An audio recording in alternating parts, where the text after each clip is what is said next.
నమస్తే, నేను మీ కిషోర్ కుమార్. ఈ వీడియో మీరు మొదటిసారి మన ఛానల్లో చూస్తున్నట్టయితే దయచేసి ఈ ఛానల్ని సబ్స్క్రైబ్ చేయండి. అదేవిధంగా మీకు కింద హైప్ బటన్ కనిపిస్తే దాన్ని ప్రెస్ చేసి ఒక పాయింట్లో ఒకటిని కూడా మర్చిపోకండి. మీ ప్రోత్సాహమే మాకు కొండంత బలాన్ని ఇస్తుంది. ఈరోజు ఒక ఆసక్తికరమైనటువంటి అంశం, కొంచెం ఇంట్రెస్టింగ్, మరీ ఎక్కువ సీరియస్ కాకపోయినా కొంచెం ఇంట్రెస్టింగ్గా ఉండేటువంటి టాపిక్ గురించి చెప్పేటువంటి ప్రయత్నం చేస్తాను. చెప్పేవాడు ఉంటే ఇందిరాగాంధీ మా అమ్మమ్మ అని చెప్పేసి అంటాడట అనే తరహాలో ఒక సామెతతో బాగా పాపులర్. బహుశా సినిమాల్లో వాటిలో వాడుతూ ఉంటాడు. బహుశా వినేవాడు అనుకుంటాను. వినేవాడు ఉంటే ఇందిరాగాంధీ మా అమ్మమ్మ అన్నాడు అని కూడా అంటారని చెప్పేసి మాట్లాడుతూ ఉంటారు కదా. ఎందుకు ఈ మాట అంటున్నానంటే, మొన్న మధ్యకాలంలో డిసెంబర్లో సాక్షి న్యూస్ పేపర్లో ఒక వార్త వచ్చింది.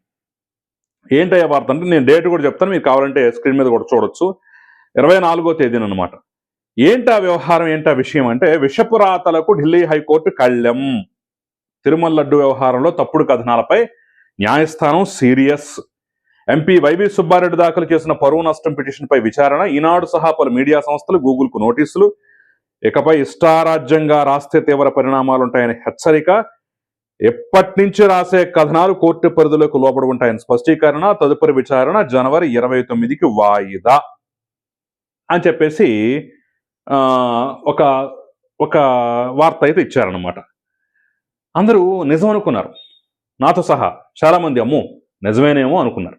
ఎందుకంటే ఎందుకు అనుకున్నాము అన్నదానికి కూడా కొన్ని పర్టికులర్ ఉదాహరణలు చెప్తాను. నా వరకైతే నాకు ఒక ఉదాహరణ కూడా, నా జీవితంలో జరిగినటువంటి ఉదాహరణే మీకు చెప్పే ప్రయత్నం చేస్తాను.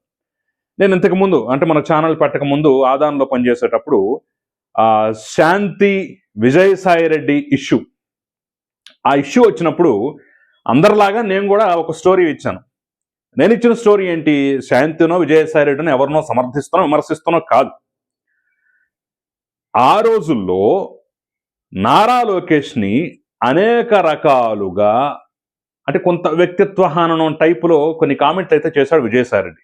వాటిని ప్రస్తావిస్తూ, అయ్యా ఆ రోజున నువ్వు ఇలా నారా లోకేష్ విషయంలో అన్నావు, ఇప్పుడు ఈ రోజు నీ విషయంలో ఇలాగే జరిగింది. కర్మ అనేది ఎవరిని వదిలిపెట్టదు, కర్మ ఈజ్ డాష్ అని చెప్పేసి అంటారు కదా, అదే నీకు జరిగింది అని చెప్పేసి నేను కొంత వ్యంగ్యంగా వెటకారంగా అప్పటి కథనాలను కూడా చూపిస్తూ, ఆ ట్వీట్లు ఆ పోస్టు చూపిస్తూ కూడా కొంత గట్టిగానే కౌంటర్ ఇవ్వడం జరిగింది. అయితే ఆ నేపథ్యంలో వరుసపెట్టి మీడియా కథనాల్లో ఇస్తున్నటువంటి క్రమంలో ఆయన ఢిల్లీ హైకోర్టుకి వెళ్ళాడు. ఢిల్లీ హైకోర్టుకి వెళ్ళి ఢిల్లీ హైకోర్టు నుంచి యూట్యూబ్కి నోటీసులు ఇప్పించి, మేము తీయకముందే ఆ వీడియోను కూడా యూట్యూబ్ త్రూ రిమూవ్ చేయించి నోటీసులు ఇచ్చి కేసు నడిపాడు అనమాట. సో దాదాపుగా ఒక 8 నుంచి 10 ఛానల్స్ ఏమో ఉన్నాయి, YouTube channels, main stream media.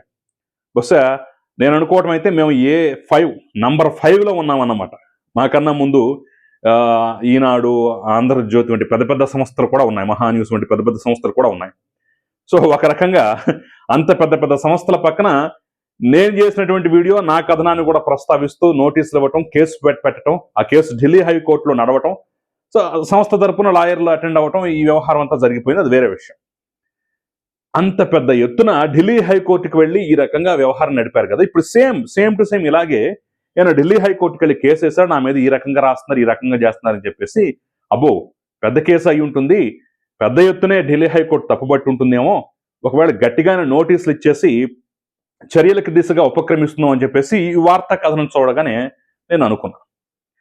Cut చేస్తే ఇది ఎప్పుడు జరిగింది, ఎప్పుడు వచ్చింది ఈ వార్త?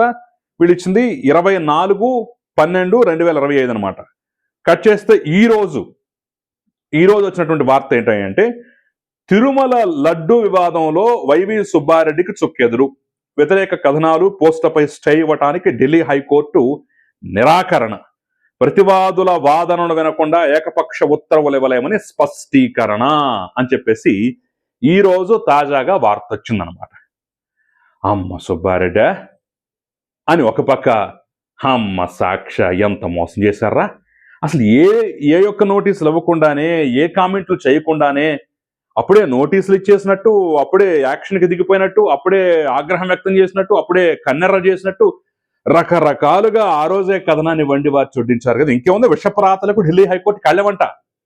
అసలు ఇందుట్లో స్టే ఇవ్వటానికే నిరాకరించినట్టు ఢిల్లీ హైకోర్టు 10-15 రోజులకు ముందే ఏకంగా కళ్ళెం వేసేసినట్టుగా ఒక వార్తా కథనాన్ని వడ్డించారు. నేను ముందు చెప్పినట్టుగా వినేవాడుంటే ఇందిరాగాంధీ మా అమ్మమ్మ మా నాన్నమ్మ అని చెప్పేసి అంటారని చెప్పేసి ఒక సామెత ఉంది కదా, దానికి అచ్చుగుద్దినట్టుగా సరిపోయినట్టుగా లేదు. ఇలాగే అంటే ఆ పత్రికల్లో వచ్చేటటువంటి వార్తలు, ఆ నాయకులు వేసినటువంటి కేసుల్లో మనం ప్రతి అంశాన్ని సూక్ష్మంగా పరిశీలించాలి తప్ప, ఆ పత్రికలో ఒక వార్త వచ్చింది కదా అని చెప్పేసి వెంటనే కంగారు పడిపోయి ఇంకేమో జరిగిపోయింది అనుకోవడానికి ఇది కోర్టు విషయాల్లోనే. మిగిలిన విషయాల్లో ఓకే, కోర్టు విషయాల్లో కూడా స్టే ఇవ్వటానికే ఈ రోజు కోర్టు నిరాకరిస్తే ఇంకేముంది, స్టే ఇచ్చేసింది, అది చేసింది, ఇది చేసింది, కన్నెర చేసింది, అదెర చేసింది, అది ఇది చేసింది అని చెప్పేసి వార్తా కథనాలు వడ్డించారు అనమాట. ఎంత దౌర్భాగ్యం, ఎంత దారుణం. ఇలాంటి అంశాల్లో కదా తాము చెయ్యని వ్యాఖ్యలను, ఇవ్వనటువంటి ఆర్డర్లను ఇచ్చినట్టుగా చూపించేటటువంటి ఇలాంటి అంశాల్లో కదా కోర్టులు సుమోటోగా తీసుకోవాల్సింది.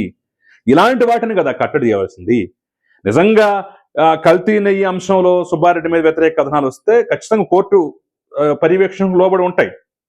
అన్యాయంగా, దుర్మార్గంగా సుబ్బారెడ్డి తన చేతులతో తను తీసుకొచ్చి కలిపాడు, పోసాడు, కల్తీ చేశాడని చెప్పేసి రాస్తే ఒకవేళ కోర్టు యొక్క వాళ్ళ కనుచూపు మీద నుంచి తప్పిపోవు, ఖచ్చితంగా కోర్టు పరిశీలనలో ఉంటాయి. కానీ ఉన్న వాస్తవాన్ని, ఉన్నటువంటి అంశాలను, ఇప్పుడు కల్తీ జరిగిందని చెప్పేసి మనం చెప్పామా, మీరు చెప్పారా, నేను చెప్పానా, మీడియా చెప్పిందా? ఎన్డీడీబీ రిపోర్ట్ చెప్పింది. ఎన్డీడీబీ రిపోర్ట్లో బీఫ్ టాలో ఉంది, లార్డ్ ఉంది అనేటటువంటి అనుమానాలను వ్యక్తం చేసింది ఆ రోజు ఆ రిపోర్ట్. అది పట్టుకునే కదా చంద్రబాబు నాయుడు తర్వాత ప్రెస్ మీట్లో మాట్లాడింది. ఊరికే కాదు కదా, ఎన్డీడీబీ రిపోర్టే బయటకు రాకపోతే, అదే ఇవ్వకపోతే ఎవరు మాట్లాడేవాళ్ళు కాదు. కల్తీ జరిగిందనే అంశం ఎవరికి అసలు తెలిసేదే కాదు. ఇది కదా, ఇందుట్లో తప్పే ఉంది. ఇందుట్లో ఢిల్లీ హైకోర్టు వరకు వెళ్లాల్సినటువంటి అవసరమే ఉంది. ఆ తర్వాత సిట్ కదా తేల్చింది, నిజమే కల్తీ, నిజమే వెజిటబుల్ ఆయిల్ తోటి కల్తీ జరిగిన మాట వాస్తవం. బోలే బాబా వాళ్ళని, ఏఆర్ డైరీ వాళ్ళని ఎందుకు అరెస్ట్ చేశారు? దాదాపు 10 అరెస్టుల వరకు జరిగాయి కదా. అప్పట్లో ఈ ప్రొక్యూర్మెంట్ విభాగంలో పనిచేసినటువంటి సుబ్రహ్మణ్యం అనే అధికారిని, ఇంకా మిగతా బ్రోకర్గా పనిచేసినటువంటి మరో వ్యక్తిని కూడా తాజాగా అరెస్ట్ చేశారు కదా. అసలు ఏమీ లేకపోతే, ఏమీ జరగకపోతే, ఎక్కడ తప్పు జరగకపోతే ఎందుకు ఇన్ని అరెస్టులు జరుగుతాయి? మా ప్రమేయం ఏమి లేదు, మొత్తం పాలక మండలిదే బాధ్యత అంటే ధర్మారెడ్డి, పాలక మండలిదేం బాధ్యత ఉంటుంది, నాదేం బాధ్యత ఉంటుంది, మొత్తం అధికారులు చూసుకోవాలని చెప్పి సుబ్బారెడ్డి, మీరు కదా ఈ బాల్ని ఆ కోర్టులోకి, అటు బాల్ని ఈ కోర్టులోకి వేసింది మీరు కదా. సిట్టి మిమ్మల్ని ఇద్దరిని విచారించింది కదా. మీరు వాళ్ళ మీద, వాళ్ళు మీ మీద, ఇద్దరు కదా చెప్పుకుంది. అదే కదా పత్రికల్లో వచ్చింది. ఇంకా అక్కడ కీలకమైన అధికారి, ప్రొక్యూర్మెంట్ విభాగంలో ఉన్నటువంటి కీలకమైన అధికారి ఒకానొక సందర్భంలో ఈ విషయం సుబ్బారెడ్డికి మేము చెప్పాము అనేటువంటి అంశాన్ని వాళ్ళ విచారణలో స్టేట్మెంట్ రూపంలో ఇచ్చాడట. అది కూడా వార్తాపత్రికలో వచ్చిన కథనం, అతను చెప్పట్టే కదా వచ్చింది. మరి ఇవే కదా మాట్లాడింది. మరి ఇందుట్లో తప్పే ఉంది. దీనికి ఢిల్లీ హైకోర్టు వరకు వెళ్ళి ఆపాల్సినటువంటి, ఇది ఒక ఫ్యాషనో లేదంటే ఒక సంప్రదాయం అయిపోయింది. ఢిల్లీ హైకోర్టుకి వెళ్ళడం, అక్కడి నుంచి ఈ మధ్య సినీ తారలు కూడా చాలా మంది మా ఫోటోలు వాడుకోవడానికి వీల్లేదు, మా ఇది వాడుకోవడానికి వీల్లేదు అని చెప్పేసి ఢిల్లీ హైకోర్టుకి వెళ్ళి కేసులు వేస్తుంది. మరి దాని యొక్క ప్రభావం ఏ విధంగా ఉంటుందో, ఢిల్లీ హైకోర్టు ప్రత్యేకత ఏంటో, అక్కడ ఎందుకు వేస్తున్నారు అనేది న్యాయ నిపుణులు చెప్పాలి. నేను కూడా కొంత వెతికే ప్రయత్నం చేశా కానీ సహేతుకమైన సమాధానం రాలా. ఎందుకు పనిగట్టుకుని ఇక్కడి నుంచి అక్కడికి వెళ్ళిపోయి, మరి బహుశా ఒక చిరంజీవి మాత్రమే city civil court, Hyderabad city civil కోర్టులో ఆ రకమైనటువంటి కేసు వేశారు. కానీ మిగతా వాళ్ళంతా మన జూనియర్ ఎన్టీఆర్ కూడా వెళ్ళాడు. ఆ మధ్య చెప్తున్నాను కదా, మా విషయంలోనే ఆ యొక్క అంశంలో నేను చేసిన వీడియో కూడా ఉంది.